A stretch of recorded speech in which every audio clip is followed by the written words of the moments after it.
Greetings, YouTubians, and welcome back to Wayne Sharp World, where it is time for another episode of Wayne Sharp Week, highlighting the knives that are going to be in my pocket for the next 5 days. Now, before I get into this list, I want to give a huge shout out to all my sponsors here: DLT Trading, Caviso, Mojave Outdoors, Steel Capital, White Mountain Knives, and Blade Ops. Guys, look all these retailers up. Give them your business when you can. It's because of their generous support of my channel I can provide as much content as I do on such a regular basis, and I greatly appreciate their support of my channel. Now, with that being said, let's get right into the week, and let's take a look at the first knife that's going to be in my pocket, and it is this guy right here. This is the Spyderco Smock, and it's one that I put together quite a while ago with a couple special pieces. Have some blue dark matter sharp dress knife scales, which I enjoy very much. Blue dark matter from Fat Carbon, of course, made by Sharp Dress Knives. We have the Lynch deep carry clip, and on top of that, this is also a premium Spyderco Smock with CPM 20 CV that I got from Knife Joy. So it's a really fun little build.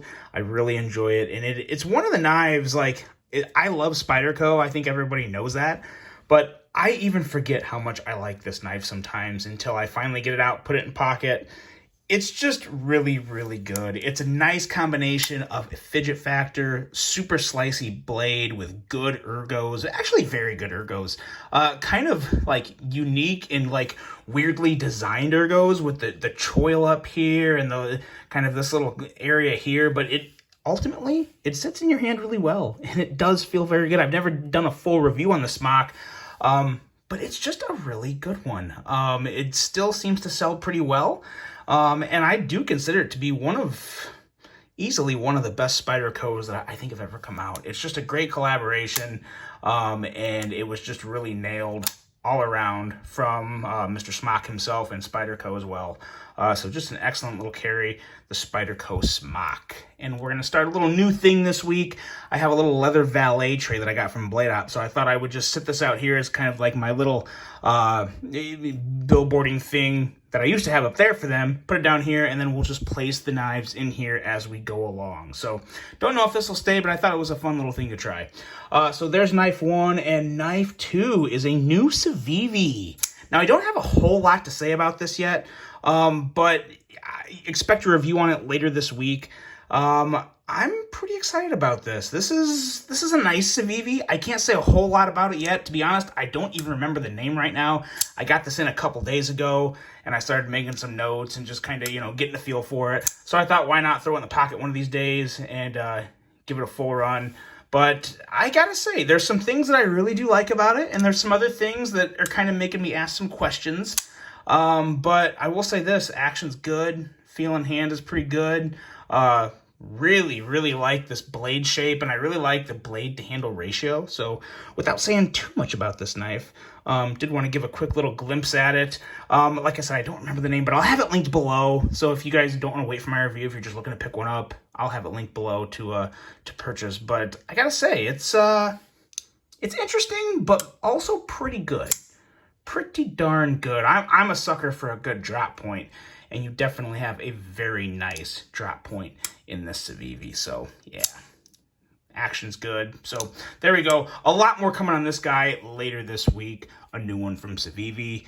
And then next up, I got this brute here.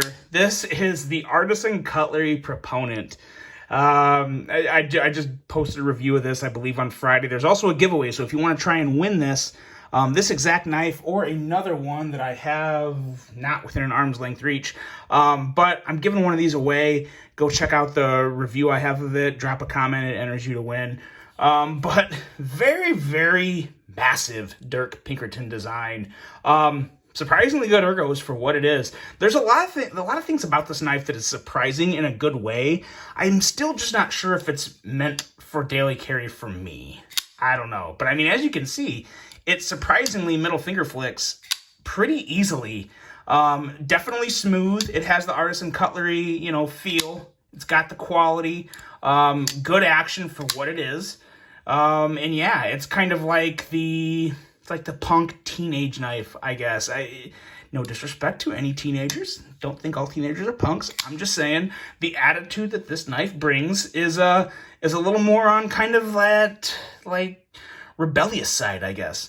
But it's a very interesting design. not as heavy as you might think. It's not light, but it's really not as heavy as you think. And the blade actually works pretty darn good. 28 thousandths behind the edge, so average edge, but it works just fine.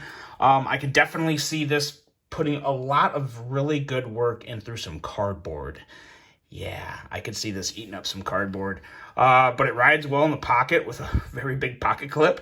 And yeah, just got a lot of unique things going with this. So I'm excited to put this in the pocket and see just how handy it comes in, and see if I can go a day without it pulling my pants down. And let's see, next up here, we have a new one. This is one you guys just saw an unboxing of earlier today.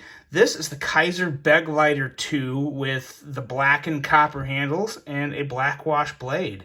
And I gotta say, Kizer seems to be doing a lot of that. They're taking popular models, putting some black and copper or black and brass scales on them, and kind of, you know, making them another run. But boy, they're doing a really good job of it, because the action on this thing is like crazy. I mean, I will say it's obviously not a surprise, because all the action on not just Kizers, but especially these Beg Lighter 2s have been really, really good.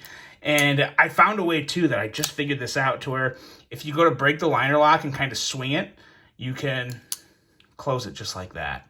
That's very, very fun, but gotta be careful. But you can, it's very doable. I'm really surprised at just how easy that is. It's actually a lot easier than just kind of breaking it and letting it close. By adding the swing, that's very, very, whoop, got the knife, very addictive. So even more bliss to an already very strong fidget factor. And yeah, I'm just not going to shut up about Kizer budget knives, or Kizer knives under $100, because they're, in my opinion, the best thing to happen to the EDC world, or the knife world, in quite a while. The variety, the options, the models, combined with the price and that type of fidget factor, these are just great, and you really can't go wrong picking one up. And this one should definitely be available, because it dropped today, unless people went crazy and bought them all out in one day.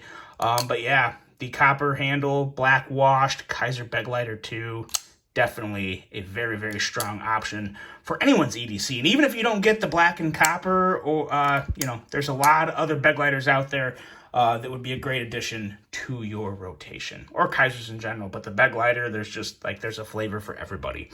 Next up and last up, this guy right here, the Sig Sauer K320 from Hogue. K320 Nitron, I believe. Made in USA, CPM S30V, gorgeous blade, super slicey blade, some of the best ergos I've ever held on a knife, very light, durable. You can't go wrong with this one. You really can't. This is definitely one of my all-time favorite knives. I can confidently say that now. And for what it is, I'm very surprised I'm saying that, because as much as I like this knife, I still am not like, I'm okay with the polymer handles, especially on this one, because they really do. They're a lot stronger than other polymer handles. There's not much flex in them, but they still have that polymer feel, and that's what kind of hurts it. But I tell you what, this knife here for 135, 140 bucks, S30V is still a fine steal for me. Still have no issue with S30V.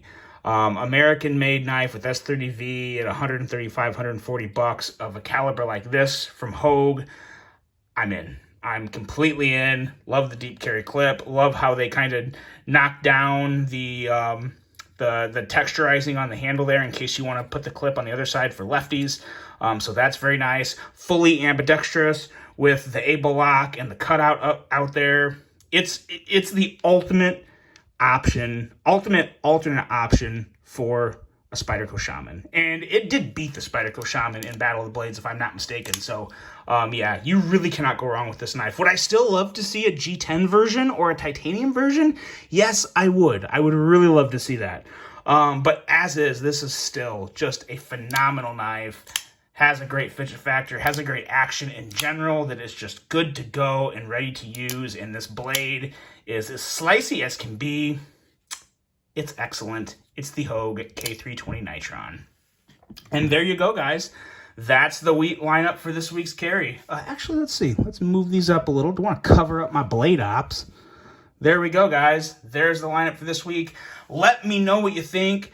As always, you better let me know what's in your pocket, because I love hearing what's in your guys' pockets, because it's usually just as cool, if not cooler, than my carry. So let me know. Hope you guys enjoyed this one. Hope you have a great week ahead. And until the next one, I'm out.